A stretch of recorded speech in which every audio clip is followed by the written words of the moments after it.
నేనైతే పెంచినప్పుడు స్వామివారి ఆలయానికి అయితే వచ్చిన్నాను. కానీ ముందుగా అయితే ఆ స్వామివారి కాస్త ముందుగా ఈ స్వామివారి దర్శనం అయితే చేసుకోవాలనుకుంటే స్వామివారి ఆలయానికి లోపలికి వెళ్ళడం చూసుకుంటాను.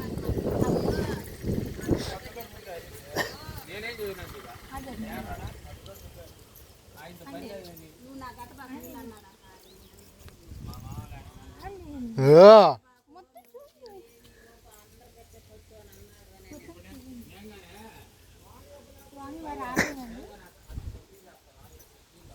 లోపలికి వెళ్ళండి.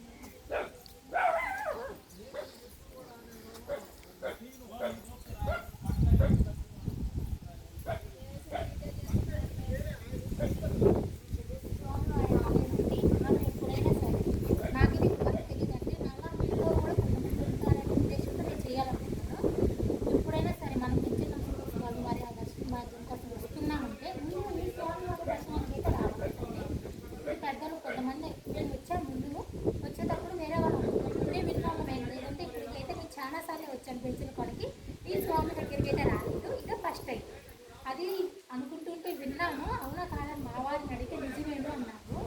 అందుకోసం నేను మా వారు కలిసి ఇక్కడికి వచ్చున్నాము. దర్శనం చేసుకున్నామంటే అయిపోయింది. మీరే కూడా ఎప్పుడైనా సరే మీరు ఎప్పుడైనా రావాలనుకుంటే మాత్రం ముందు ఈ స్వామి వారి దగ్గరికి వచ్చి పెంచిన దర్శనానికి వెళ్తే మాత్రం చాలా అంటే చాలా మంచిదండి.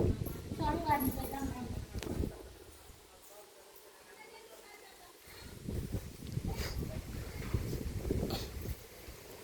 పూజారు వాడు కూడా వెళ్ళిపోయారు.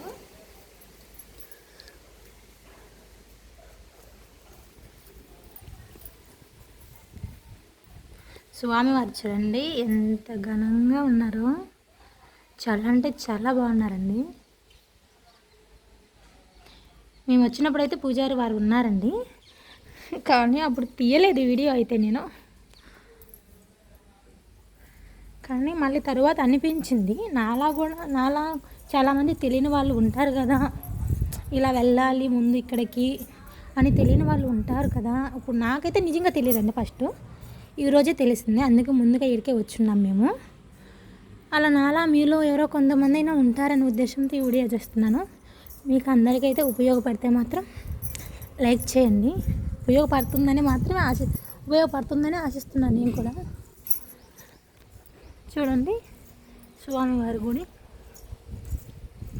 ఎలా రావాలన్న డౌట్ కూడా మీకు ఉండొచ్చు. నేను చూడలేదు కాబట్టి నాకు ఆ డౌట్ వచ్చింది.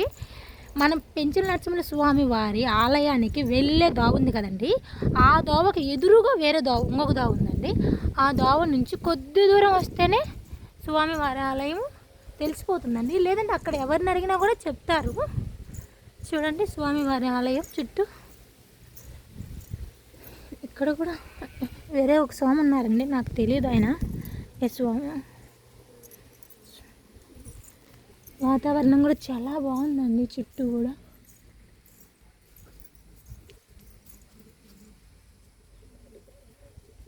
పచ్చని పొలాల మధ్యలో స్వామివారు ఊరు. స్వామివారి గుడి దగ్గర కూడా బాగా జరుగుతుందండి, బాగుందండి.